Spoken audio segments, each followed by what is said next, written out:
'Cause I've been everywhere, man. I've been everywhere, man. Across the deserts bare, man. I've breathed the mountain air, man. I've traveled, I've had my share, man. I've been everywhere. Been to Tullamore, Seymour, Lismore, Mooloolaba, Nambour, Roochdore, Kilmore, Marillaba, Birdsville, Emmaville, Wallaville, Connemara, Connemara, Strathrown, Proserpine, Dalladalla, Darwin, Gingin, Lillaquen, Muckville, Wallumbilla, Bougainville, Cumberland, Ramakiller. I've been everywhere, man. I've been everywhere, man. There's our mate Les Morrison, better known as Lucky Star, singing I've Been Everywhere. And we haven't been everywhere yet. We've been to a lot of places, and one we haven't been to yet is Atherton up in FNQ, Robert. And there we find Kristy Sherwell. G'day, Kristy.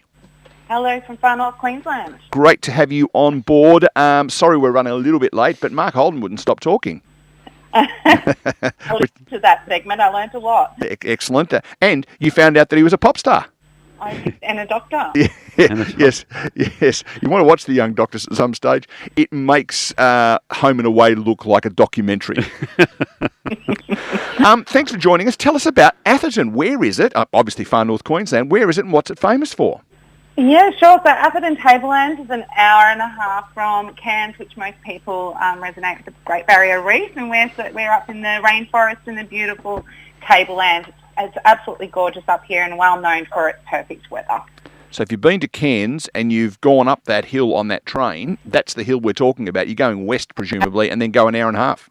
You go up the Kuranda Range, and from Kuranda it's about an hour. So, yeah. Spectacular part of the world and just an enormous food growing hub because you've got perfect conditions, lots of water, beautiful, warm weather. It's almost incubator type weather for plants. That's obviously the big part of the world is creating food. Absolutely. We absolutely live in paradise and we have a great agricultural region. It's our main producing income for our region, and we have exports and import all over the world. So if you're probably having smashed avocado on your toast this morning, probably from us. I don't do avocado. Don't mind a banana. We do have lots of bananas as well. and my recollection is it's probably the best place in Australia if you want to grow coffee. It is. I will say yes. I agree. Yes. I have had a cup of coffee myself over the journey, already 3 this morning. So that's the thing I always associate with the Tablelands. Absolutely, and we have a wonderful organisation called Coffee Works. It's good for its chocolates as well. Nice. The part of the world up there is probably the last part of Australia that might be experience climate change, but agriculturally down at this part of the world, it's completely changed how it's been done in my lifetime with the change to climate, rainfall, heat, all of those sorts of things are different. Up there, in your time and talking to some of the older farmers up there, are you starting to see things being done differently because of the weather patterns are different? Well, interestingly for us, what you've just said is absolutely true. We haven't experienced what other parts of Australia have experienced with climate change, and it's one of the places where scientists come to actually study our region for that reason. We seem to be a little bit more protected.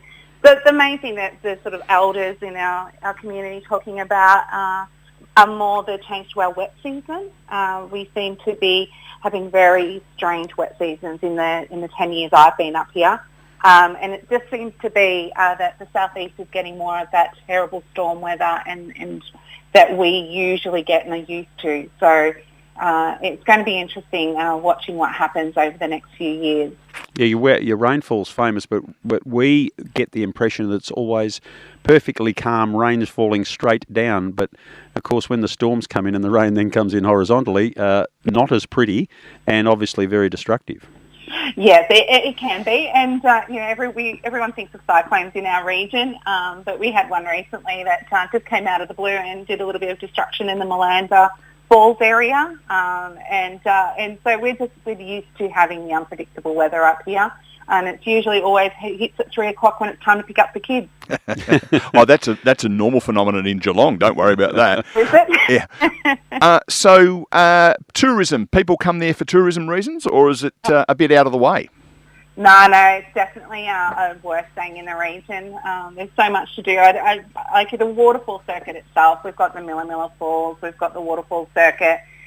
We've got Lake Tinaroo, Lake Yeacham with the volcanic crater lakes. It's just what people like to call it grey nomad paradise from around May to October, where people spend a significant period of time in our region just because it's so beautiful and weather-wise just so wonderful at that time of year. Is it the people who are doing the so-called around Australia trip? Is that what's generally driving it? Oh, absolutely, yeah. Oh, but as I was saying that, there's people that come up from Cairns and Brisbane and those that are staying locally in the region.